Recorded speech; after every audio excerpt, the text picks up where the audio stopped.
shameless tour in Vinewood. Get him right here. She's family. Ew!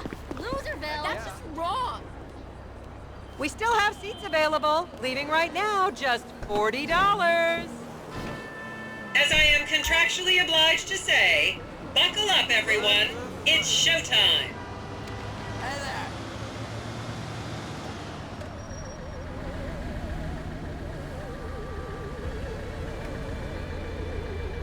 Vinewood is often referred to as the anal bleaching capital of the world. I wonder if we get to tour Crack Row.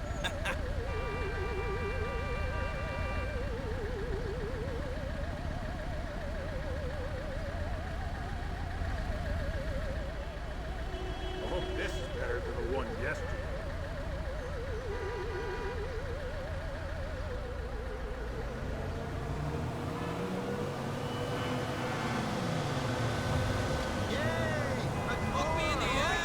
On your right, you'll see the world-famous Gentry Manor Hotel, a legendary party hangout for actors and rock stars and people trying to have sex with actors and rock stars. Built in 1921, it's been the scene of some classic Vinewood scandals over the years. One of my personal favorites was Al DiNapoli's overdose in 2002 after a chimpanzee blasted an 8-ball up his rear door with a water pistol.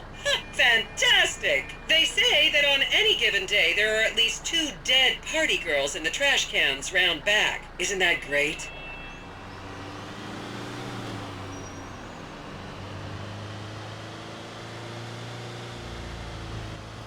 Okay, smartphones at the ready, celeb spotters. We are now approaching the legendary nightclub, the Dungeon Crawler. Opened in 1996, the club is famously owned by actor Bruce Spade, who has a custom-built elevated VIP table so that he looks the same height as everyone else. It remains one of Vinewood's hottest night spots for the rich and famous to do drugs and date rape impressionable fans. Play your cards right, and that could be you! The Dungeon Crawler was in the news again recently when comedian Morgan Chester allegedly ran over a doorman in his SUV for not laughing at one of his jokes.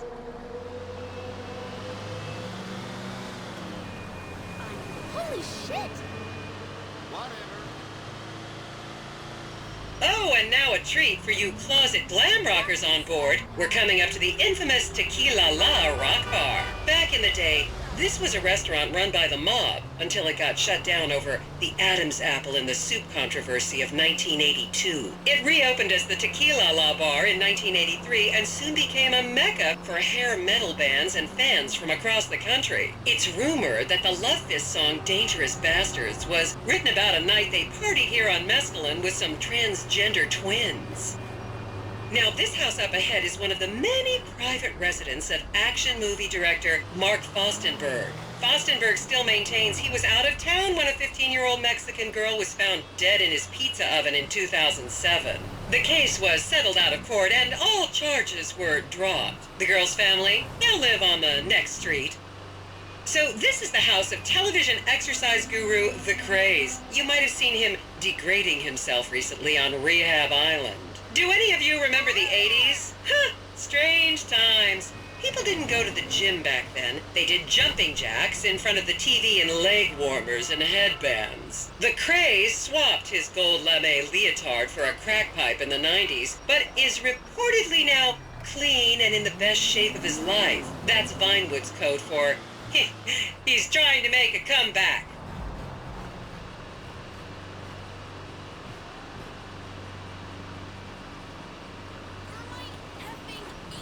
This is the home of celebrity wild child Martha Term. Daughter of 70s comedy star Joni Term, Martha spent her teens partying on booze, her early 20s partying on coke, and her mid-20s staring at her shoes on heroin. Her tell-all autobiography about the difficulties of growing up really rich in Vinewood only sold 30 copies last year.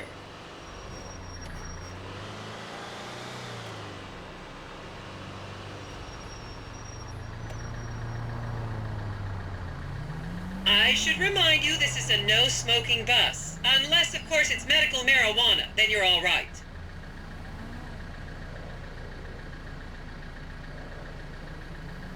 Who says there isn't culture in LS and shit?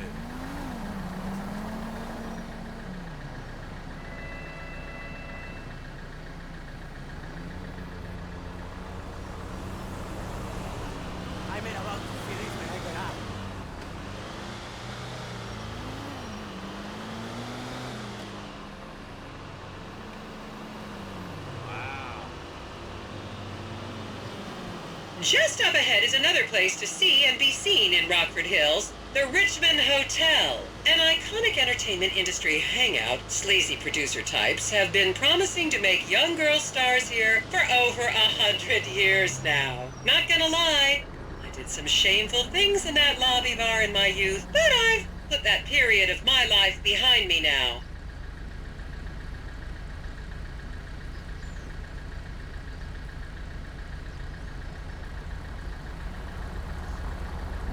I was a member of the jury in the 1991 movie Last Will and Testament. They cut my line.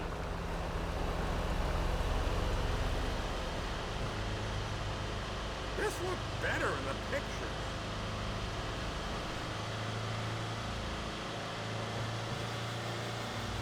How did I find it, Brad? Is that a woman or a man? What took you so long to pick up?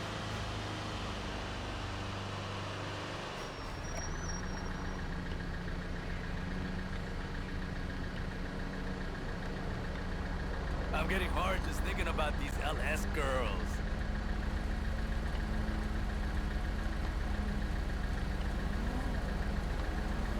Is everyone having fun?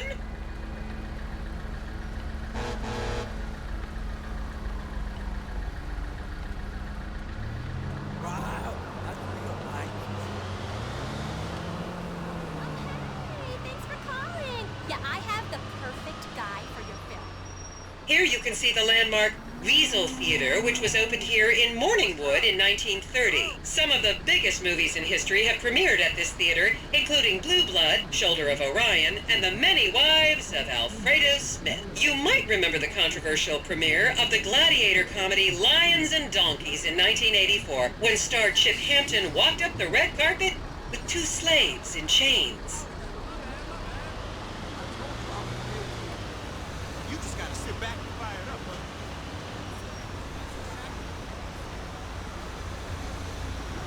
Check that out.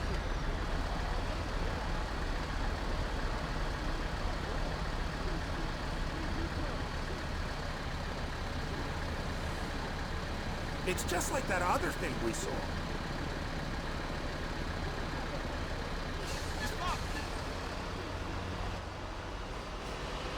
Count yourselves lucky, my prescription just got renewed this morning.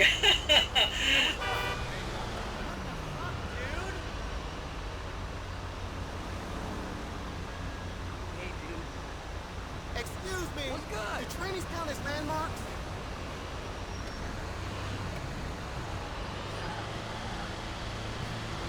Wow, that's some cool shit over there. And now to our left, ladies and gentlemen, is the famous Richard's Majestic Studios. The product placement for classics like Nelson in Naples and Rum Runner, and the not-so-classics like Vinewood Zombie and Shoulder of Orion 2 was shoehorned into the final edits right behind those very gates. Everyone has a favorite Solomon Richards movie. An American Divorce really helped me through a difficult time when I was bankrupting my first husband. Oh, come on, don't people in the Midwest watch movies? You must have seen Defender of the Faith. No? Wow, tough crowd.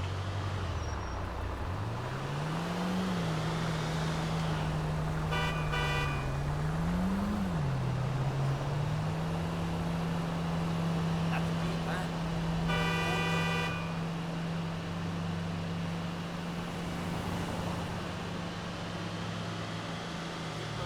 Just up ahead on the right is where Delancey Medua's septon fell out after a ketamine party.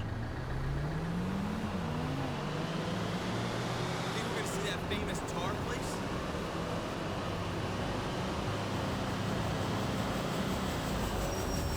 Hello. I can't help thinking we should have stayed at home.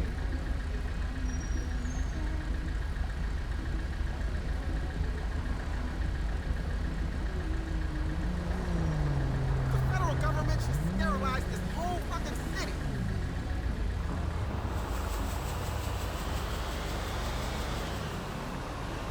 Remember, these people are rich and beautiful. That makes them better than us.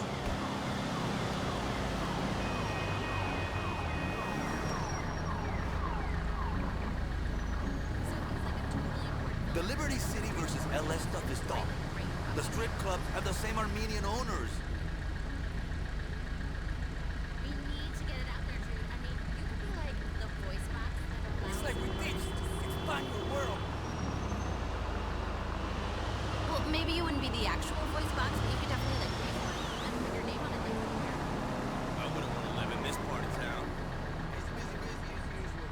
Hey, how come you never got back by the day?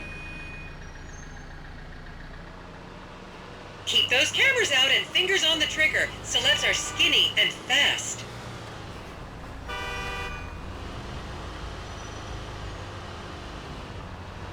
I don't see what all the fuss is about. Okay, people, get those cameras out. This is Portola Drive. You won't get a better chance to spot a celebrity in its natural habitat. As you can see, the recession hasn't hit this part of town very hard. These are some of the most offensively high-end designer stores in the country. And now, some fun trivia for you. There have been a number of movies shot on Portola Drive, mostly awful ones about rich idiots, including the blockbuster 2005 romantic comedy Shoe Whore, that's credited with sending women's rights back 50 years. The store we're passing now is where British star Charlotte Crown was caught on film in the changing room, eating and purging the same burrito over and over again, just like a dog.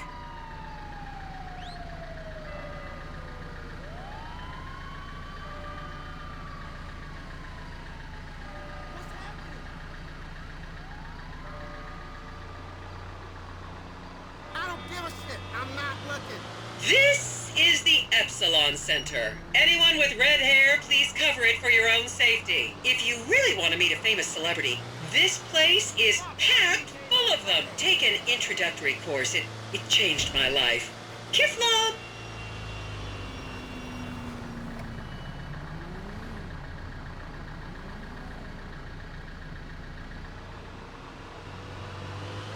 Vice City has sexier Latina girls, but they're all smart here.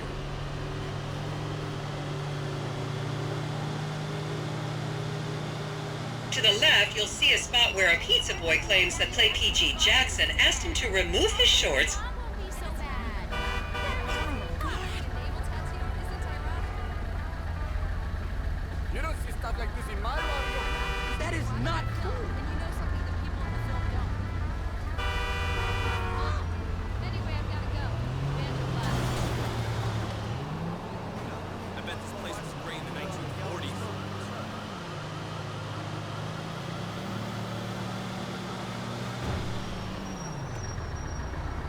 I just can't get used to that smell around here.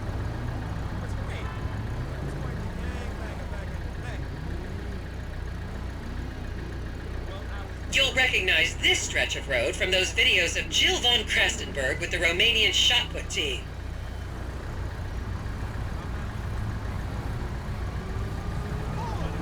Shit. Is that a woman or a man? Hey, Lawrence.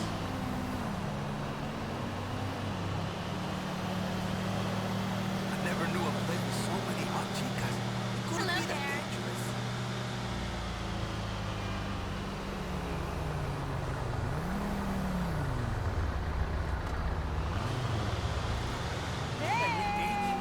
Knowledge is power.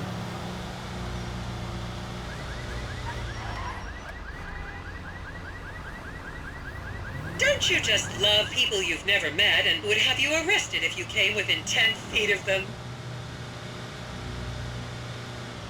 Keep a cold beer for me. You think we're gonna see that famous tour place?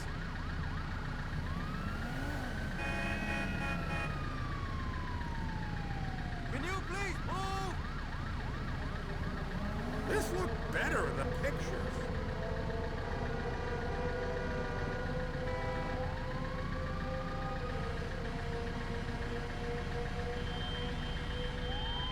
Hey, look!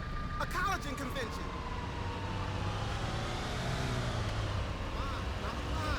Listen, we don't need to... Please, refrain from taking photos of ethnic minorities. They could be gang members. And here is City Hall. This is where the mayor's office is, if any of you care. You might recognize this building from the 20-minute final dogfight to save Earth in the movie Invasion Los Santos.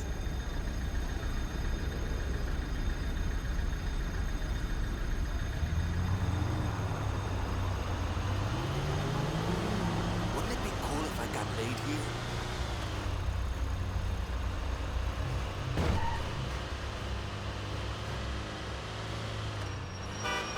That is messed up.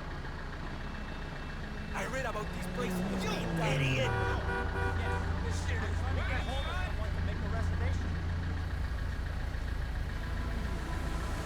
That's pretty cool.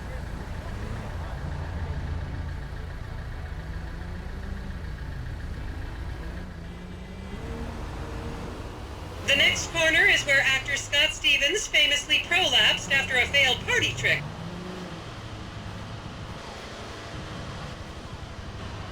It's just like that other thing we saw.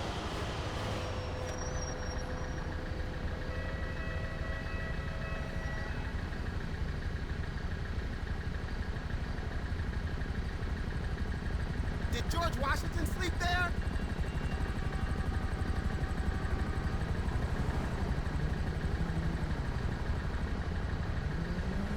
I want to be in a real sexy music video here.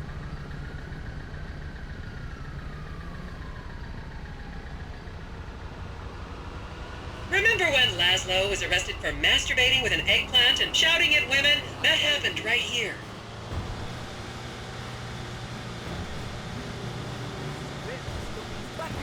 I read about this.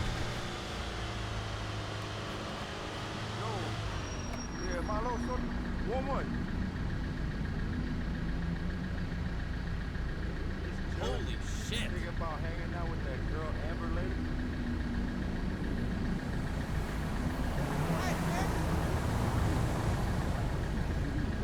I've had enough.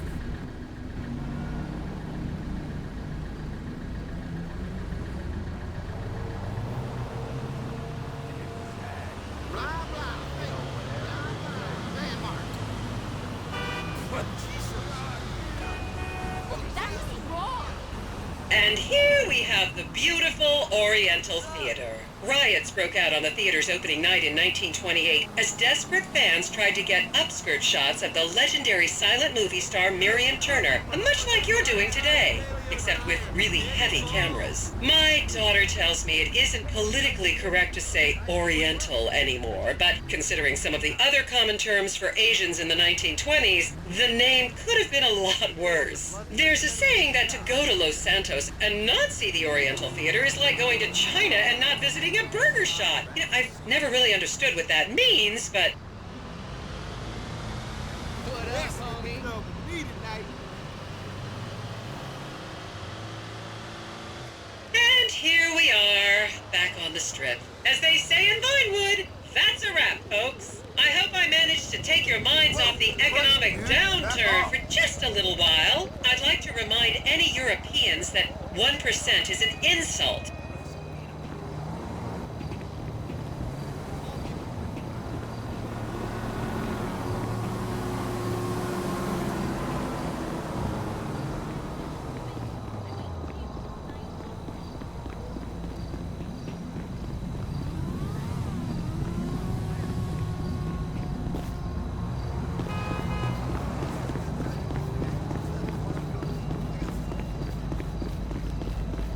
Aloha, Tina. How's the baby? So, babe, No, thanks. I feel like I I'm don't living bowl in anymore. paradise. You know what I'm saying?